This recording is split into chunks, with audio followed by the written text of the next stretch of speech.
Mais vous demandez si c'est une coïncidence. Non, il n'y a pas de coïncidence. En politique, il n'y a pas de coïncidence. Les coïncidences, c'est pour les enfants, c'est pour les naïfs. En politique, il n'y a pas de coïncidence, il n'y a pas de hasard. C'est un agenda bien organisé.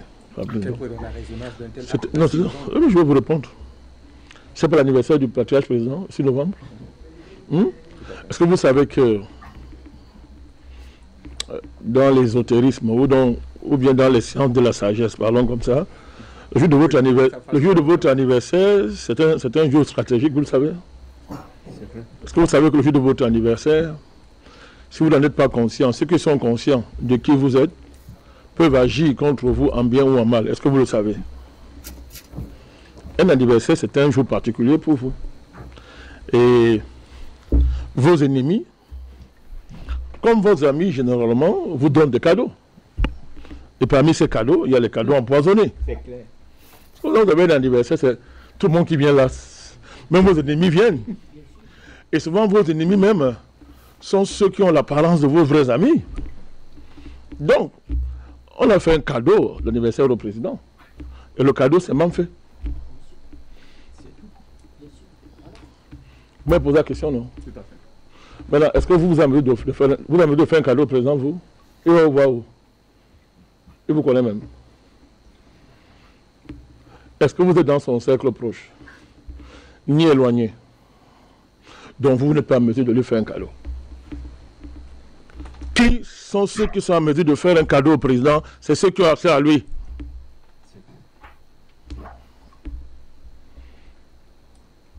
C'est ceux qui ont accès au président, qui sont près de lui, qui peuvent lui donner un cadeau.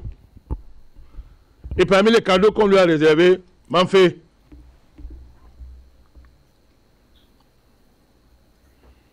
Vous parlez d'un variant qui mute. Le variant qu'on appelle l'Ambazonie, il mute. Et il a beaucoup muté ces dernières années. Je ne reviens pas sur ce que M. Momo et Bertrand l'ont dit. Ils ont dit. Ceux qui écoutent ont écouté. Ce variant a muté. Vous savez, il se trouve maintenant, ce variant, Fabrice Dom. L'Ambazonie, c'est à Yaoundé. Oui. Merci, président. Merci. Écoutez, nous sommes très sérieux là aujourd'hui. Là. Et c'est moi qui parle. L'Ambazonie, là, ce n'est plus dans le nord-ouest, sud-ouest. L'Ambazonie, c'est à Yaoundé. L'Ambazonie, c'est le gouvernement camerounais.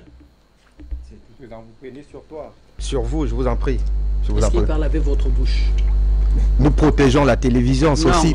Il est aussi de mon ressort. Il est aussi de mon ressort de protéger la télévision. Ce qu'il a dit n'est pas blessant. Ouais. Il s'agit d'un État, monsieur. Si cet État s'affaisse ou bien succombe, vous ne viendrez plus ici le dimanche. Vous le savez, ça? Nous allons garder la parole. Merci.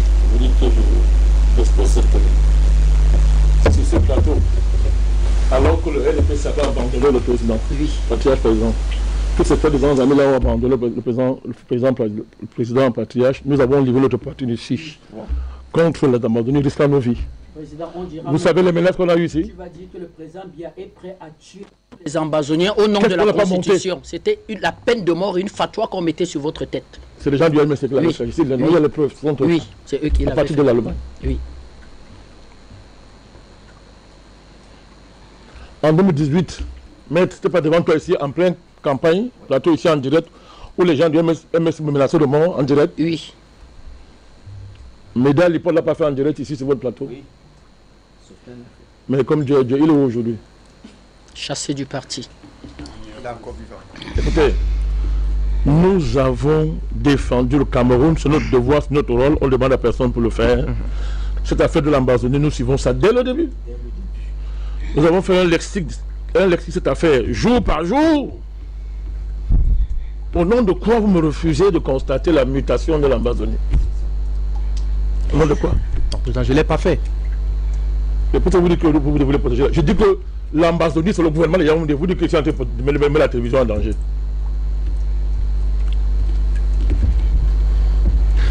On a dit à ces familles de rentrer dans vos villages. Oui. On les a rassurés. Oui. Qui les a Rien ne va rassurés? arriver. Oui. Qui les a rassurés? C'est vous? C'est le gouvernement. C'est vous? C'est monsieur le Premier ministre. Oui. Don Goûté. et son gouvernement. Et ils l'ont fait sur l'instruction du président Biya. Que rentrer chez vous, il y a la sécurité. Alors à l'école, il n'y aura rien. Envoyez les enfants à l'école. Et d'autres jours sont sûrs. Le seul jour qui n'est pas sûr, c'est le jour de l'anniversaire du président. C'est ça. Il y a eu quand même d'autres attaques, hormis le 6 novembre. Pas de ce type. Qui ont fait quoi? Je suis d'accord avec vous. La rentrée a été plus ou moins perturbée, il y a eu quelques décès. Oui, je suis d'accord. Je suis d'accord. L'échelle des dégâts est assez considérable. Vous trouvez normal que les populations appellent au secours et monsieur le préfet débarque le matin? Il n'y a pas une base militaire qui est proche là? Hein? Le BSA à Kumba. Bataillon spécial amphibie, c'est les forces spéciales. Ils sont déplacés à quelle heure? Le RAS en Konsamba, c'est plus loin. C'est mon pays. Kumba, très proche. C'est mon pays. Le BSA. Quand je parle là, moi j'ai pas le calcul.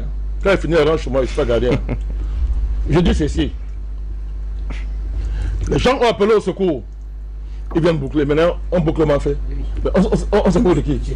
On se boucle de qui? Vous bouclez quoi? Vous bouclez quoi? À quelle heure? Qui donc, ces gens qui sont idiots qui sont encore là.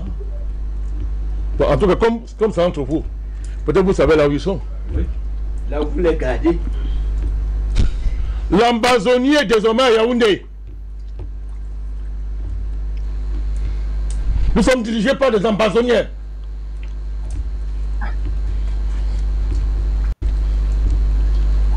Tout ça c'est quoi? Vous ne comprenez pas ce qui se passe là? On intimide le patriarche président, on lui fait peur. Oui, c'est ça. C'est un lobby de terreur. Oui. On lui fait peur. Que si tu veux être tranquille, laisse-nous faire nos affaires. Oui. Laisse-nous installer ton fils Franck Biya au pouvoir. C'est la terreur pour installer Franck Biya au pouvoir. Nous avons trop donné pour ce pays pour que les gens viennent s'amuser. Ça c'est clair. Vous croyez que la concomitance des images et des événements, c'est un hasard. On frappe, on massacre les Camerounais à Mafé. On les massacre. Comme ils n'ont personne pour les protéger. Ils sont orphelins dans leur pays. Vraiment. On les massacre comme des chiens. Alors qu'il y a un gouvernement qui bombe la poitrine matin, midi, soir. On les massacre. Et après, qu'est-ce qui suit? La photo du président. La vidéo. La vidéo. C'est la photo, non? La vidéo. La différence, c'est quoi? C'est la même chose. Vidéo, photo. Où le président apparaît comme étant... La vidéo est quand même... Où le président... Merci. Où le président apparaît comme étant sénile. Sénile, oui. À bout de souffle. À bout de souffle. Et que la troisième image qui suit? Franck Biya. Tout frais. Ouais. À qui on prête allégeance. Oui. Vous ne comprenez pas toujours? Vous ne comprenez pas? Vous voulez qu'on se taise? Monsieur ici, l'armée a failli là. L'armée a failli. Oui. Comment fait monsieur? Oui. Qu'est-ce que vous croyez là? L'armée a failli à mal fait. Et le Cameroun le fait de savoir. Oui. Pas parce qu'elle n'a pas les capacités opérationnelles. Non. Non. Vraiment, il faut être clair. Je pense que lorsque les populations signalent à l'administration qu'il y a un problème d'agression. Il y a des rumeurs qui courent. Et il y a des rumeurs qui ont couru auparavant. Il y a un service de renseignement au Cameroun. Surtout que dans ce contexte, des témoignages que nous avons mettre, les populations disent parfois être effrayées par ces meurtres de terreur qui les empêchent parfois de donner des renseignements. Donc c'est à vos risques et périls si vous décidez d'informer l'État. Donc ces personnes ont c'est la deuxième fois quand même. Voilà, on suppose qu'elles ont pris assez de risques pour informer les autorités locales. Le 2 octobre, il y a une menace qui pesait sur cette territoire. Le 2 octobre, Baba Menda s'est produit une scène inédite. 2 personnes en plein centre-ville de Bamenda se sont fait exécuter. Avant d'être exécutés, se sont fait lyncher pendant plus d'1h30. Sous le regard quand même de la population. Sous le... non, mais attendez, on parle de Bamenda. C'est le centre-ville c'est le cœur d'une région, le chef-lieu d'une région. Justement, si c'est évident, c'est un jet de pierre des locaux du commandant de la 5e région militaire inter-armes. Le général, le général, comment il s'appelle encore? Sali, il vient du nord là. Qui vient de je crois Dobé Créo. Le général Dobé Créo est à quelques pas de là. On ne peut pas lyncher 2 informateurs de l'armée en public comme ça et puis il ne se passe rien. Vous avez tout à côté, vous avez tout à côté le GEPI qui est disposé, qui est aguerri pour ce genre de menaces. Vous avez le GSO parce qu'on a envoyé les forces du GSO. En dehors de ça, vous avez même dans ces zones 2 unités qui n'opèrent pas ailleurs dans le territoire. La gendarmerie Delta et la police Delta. Qui opèrent uniquement dans cette zone. C'est des unités qui sont faites uniquement pour la lutte antiterroriste. Et particulièrement pour les guerres asymétriques. Et comment vous expliquez le fait là? Avec un tel dispositif, on lynche 2 personnes en plein cœur de Bamenda. Après les avoir jugés. On est quand même dans puisqu'il leur est reproché d'avoir effectivement donné des informations. Il y a un processus qui est derrière, qui est politique, et je crois que le président le touche du doigt. Président, il est dans le sujet. Nous avons pris acte de la mutation de l'Ambazonienne. C'est tout. Qui est parti des terroristes sécessionnistes qui ont été neutralisés depuis. Bertrand l'a dit, ils sont neutralisés. Comme démontre le contraire. L'armée a fait son travail, ils étaient battus, neutralisés. Et nous avons toujours été aux côtés de l'armée, ils le savent. Ça nous donne le droit de les interpeller quand nous considérons qu'il y a des failles. On les interpelle.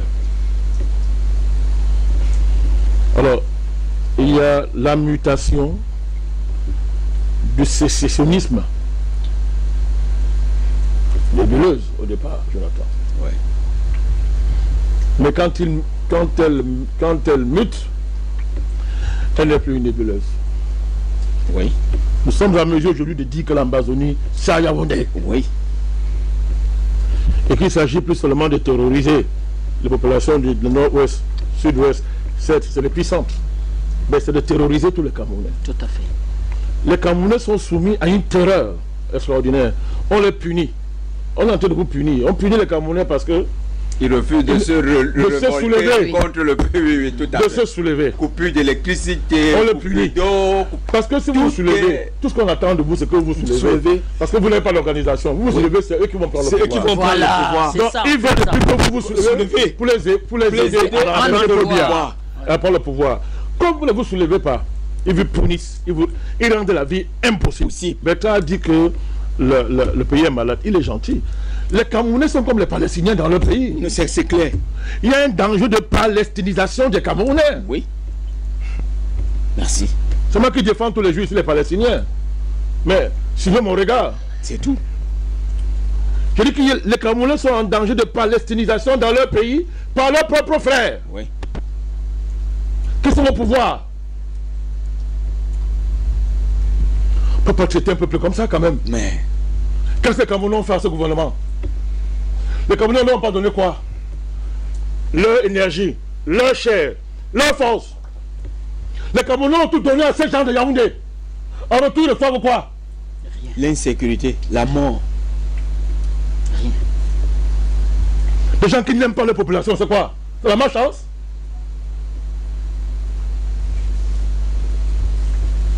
Et comme ils ne savent que vous terrorisez, il faut qu'ils terrorisent. Tout ça, c'est pour effrayer le patriarche, on lui fait peur. Fait, oui. Et lui dit que laisse dérouler notre agenda tranquillement, sinon on brûle le Cameroun. Et même si tu veux trop nous embêter, on va voir. On a bloqué tout, tu vas rester là. On reste comme ça. On attend que tu meurs. Oui. C'est tout. C'est tout. Sans le dédouaner lui-même. Sans le dédouaner lui-même. Oui. Les Camerounais n'ont pas élu un gouvernement. Ils ont élu le chef de l'État, le patriarche Paul Biya. C'est lui les Camerounais ont élu. Et moi, j'étais en campagne pour lui en risquant ma vie. C'est tout. Nous voici à mi-mandat.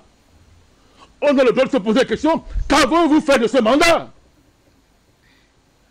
Tout ce qu'on a promis aux Camerounais en 2018. Il n'y a rien. Rien. Ce qu'on a dit le juin prêtait serment. J'y étais, j'étais assis dans la salle. Le Cameroun des grandes opportunités. C'est où? Voyez les routes. C'est quoi? C'est où? La terreur, le vol et le pillage. Un gouvernement qui se comporte comme un gang. Je dis que je n'ai pas de garde corps. Hein. Je n'ai pas de garde corps. Tout le monde ici. Et voilà. Nous on a quoi? C'est Dieu qui est notre. Comme les Camerounais d'ailleurs, ils n'ont personne. Ils payent les impôts, ils payent tout, mais ils n'ont personne pour les protéger. Quand c'est pas surfacturé.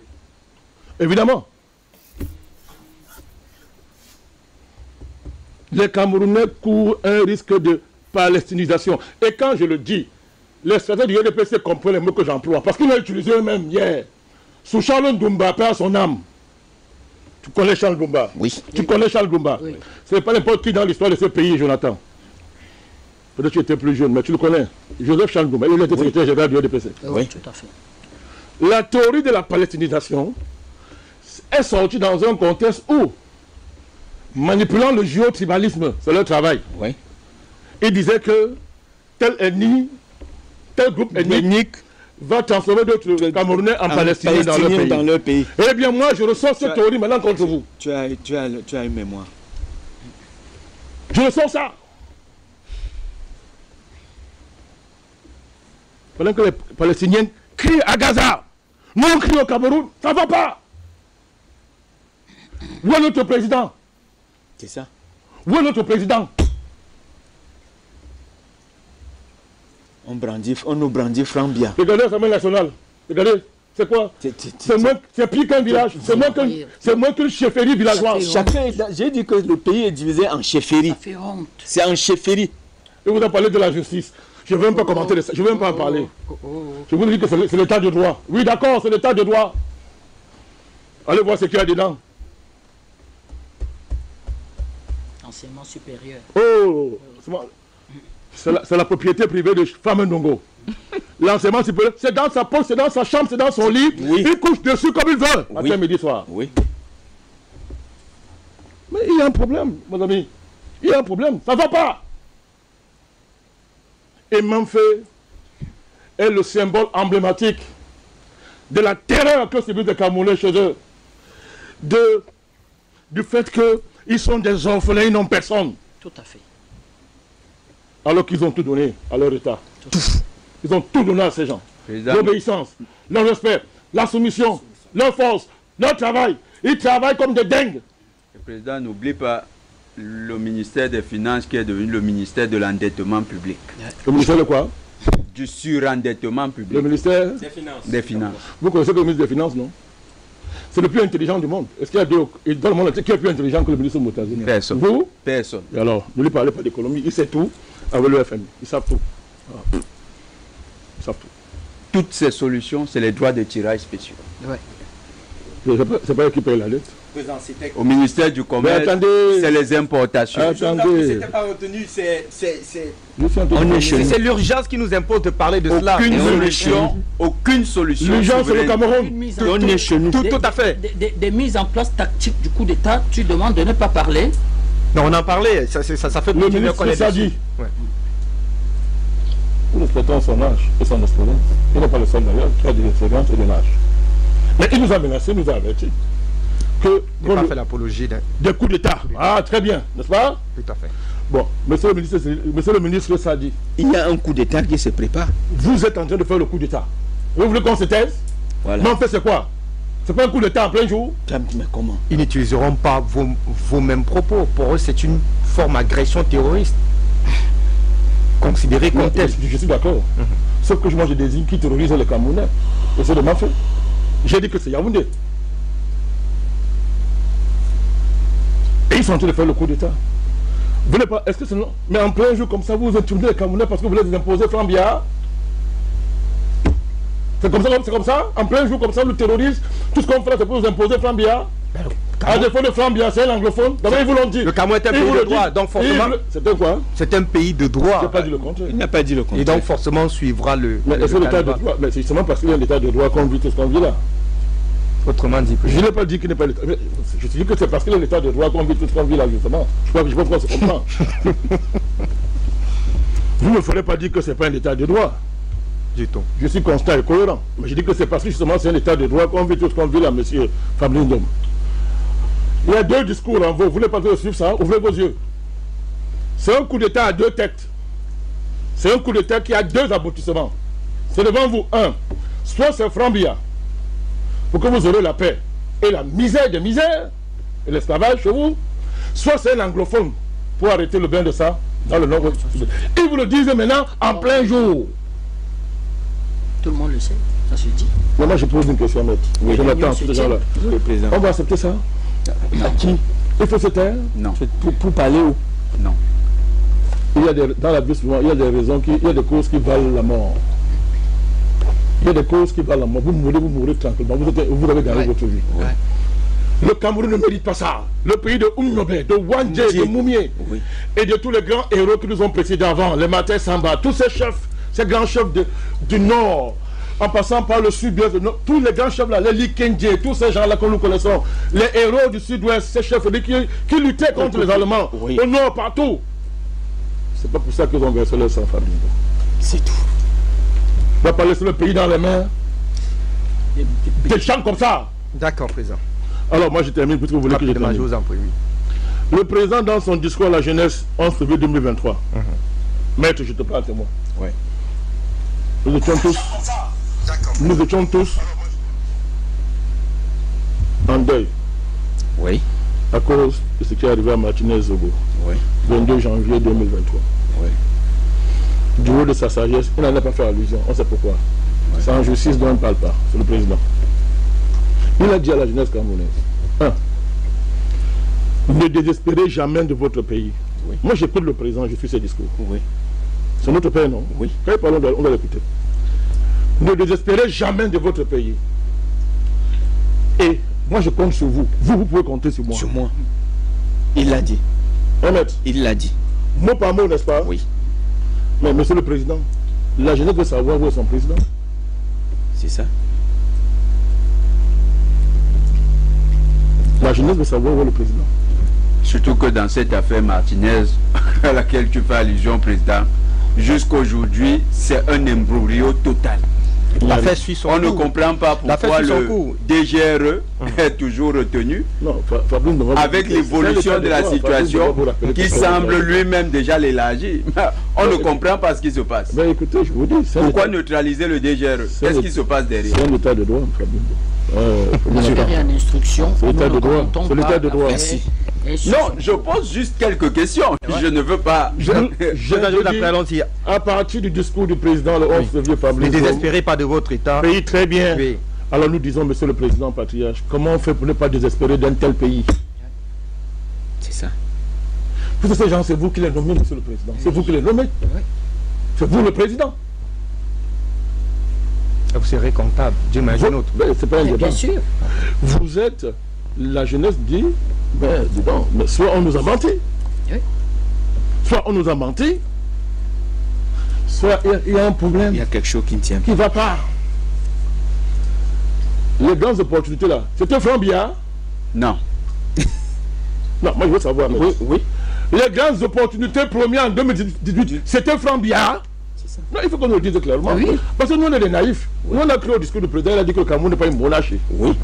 C'est lui qui l'a dit. Et il est resté là-dessus depuis, il ne bouge pas. Ouais. Mais qu'est-ce que nous, on voit là? On voit, nous, on se demande.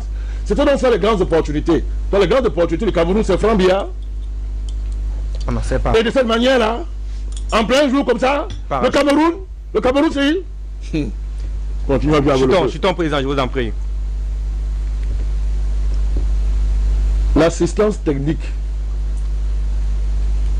en matière de sécurité dans ce pays, c'est dans les mains de qui?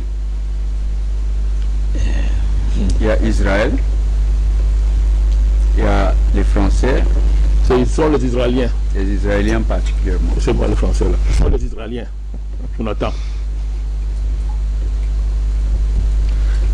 Nos amis Israéliens là, je vous dis, il faut qu'on mette tout sur la table, monsieur. On met tout à plat ici. Nos amis Israéliens là maintenant, le Cameroun, ils sont devenus quoi, les hommes d'affaires? C'est là que... Où ils sont toujours là pour la sécurité. Ils sont les hommes d'affaires. Il s'appelle qui? C'est Eli Mouas, voilà. On voit pas ici. Eran Mouas. Eran Mouas. Monsieur Eran Mouas. C'est toujours l'assistance technique, le contrat technique, ou bien ce sont les affaires. Et avec qui fait-il l'affaire? Voilà. Avec qui? Il crée les snacks à Yaoundé. Ça, c'est ce que tu vois, ça c'est rien. Créer des snacks, Jonathan, vous le dites? Oui. Oui. Tu ne connais qui pas est son ami d'affaires? Le plus cher de Yaoundé. Qui est son ami d'affaires? Il y a quelqu'un dans ce pays qui reçoit toutes les hautes instructions du président, non? Oui. Voilà. Vous êtes là pour la sécurité, vous êtes là pour les affaires.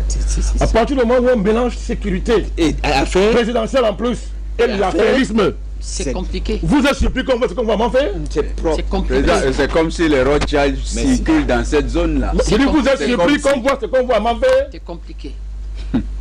C'est clair. Vous êtes surpris? Et vous dites qu'on vous voulez qu'on se taise? Vous voulez qu'on se taise? Vous voulez qu'on se taise? Non, mais on ne s'est pas compris. Oui. Non, on ne s'est pas compris. Pour le Cameroun, il est de ma responsabilité de... C'est ça.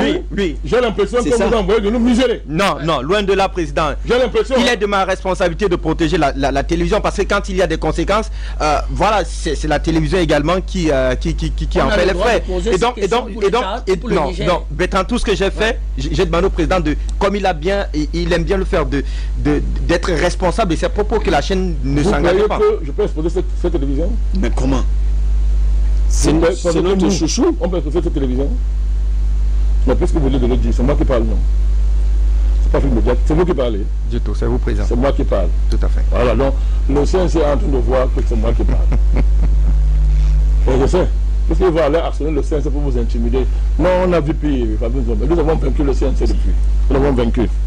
Donc, moi je vous dis, Fabrice Ndom, je vais terminer par là. Oui. Les affaires. Les services, les Israéliens là qui assurent la sécurité au plus haut sommet de ce pays, sont-ils là pour la sécurité ou pour l'affairisme? Et d'après vous, pourquoi on les enrichit alors que le président est vivant? Est-ce qu'ils sont tout aussi compétents? N'empêche pas la question. Attends, il pose sa question et tu poses ta question. N'empêche pas. Ce n'est pas moi, Fabrice Ndom, qui analyse la compétence des Israéliens. C'est celui avec qui ils sont en contrat. Ne me posez pas la question. Oui. Si vous me demandez s'ils sont compétents en Israël, je vous dis effectivement que le dôme de fer a été brisé. Voilà, c'est tout le monde là. Voilà. Parce que là, c'est tout le monde qui est en train de voir. Tout à fait. Celui qui signe le contrat avec Yaoundé est là. Allez lui poser la question. Mais moi, je pose une question simple. Est-ce que les gens sont là pour faire le travail technique lié à la sécurité ou pour faire les affaires? C'est ça. Je rappelle son nom là. Eran Moas. Monsieur Eran Moas et autres. Ils sont là pour faire les affaires ou pour la sécurité? Et moi, je pose la question. Vous voyez que c'est le président bien qu'il est dans le contrat d'affairisme? Non. Je vous dis maintenant, non. Ceux qui les amènent dans les affaires, c'est pourquoi? La succession. On veut les intérêts. Vous n'avez pas besoin de réfléchir. C'est pourquoi? On veut qu'ils aient des intérêts. Et nous, on est là. Ça dit qu'on se tait. On n'est pas en train de voir. On n'est pas en train de voir. Dans l'affaire Martinez Zogo. Voilà. Vous n'avez pas vu l'implication là-dedans? Merci. C'est ça le Cameroun? C'est ça les grandes opportunités? Mais moi je vais vous dire, monsieur. Vous savez pourquoi je parle? C'est ma responsabilité, c'est du NMP. Moi j'ai appelé en 2018 à voter pour le président. Vous le savez? On était bien. Au risque de ma vie, vous le savez? On était sur le terrain avec vous, président. On l'a fait, n'est-ce pas? Tout à fait. Il y avait un contrat qui nous liait. Lequel? Non, la sécurité. Sécurité. La sécurité. Préservation. C'était le leitmotiv d'ailleurs de votre engagement. Je l'ai dit à Yaoundé, je l'ai dit partout. Je ne suis pas bien répété. C'est pas mon parti. Ils le savent, je ne vais pas me défendre. Ceux qui croient qu'on est allé faire ça pour quelque chose, on sait le problème. On n'est pas assez nul. Allez-y, président. On le connaît. Moi, je suis en train de vous dire. Le concret était clair, net. La sécurité du Cameroun. Mais quand vous voyez ça. Si c'est différent comme. Alors, les grandes opportunités se transforment en ça. Oui, la sécurité a mal fait. D'autant plus que je sais que ce n'est pas seulement ça. Que l'Amazonie a muté, c'est plus ça. Et qu'elle a Yaoundé désormais. Ma responsabilité est de prendre et de dire ce que je suis en train de dire ici. Et ne m'empêchez pas de le faire.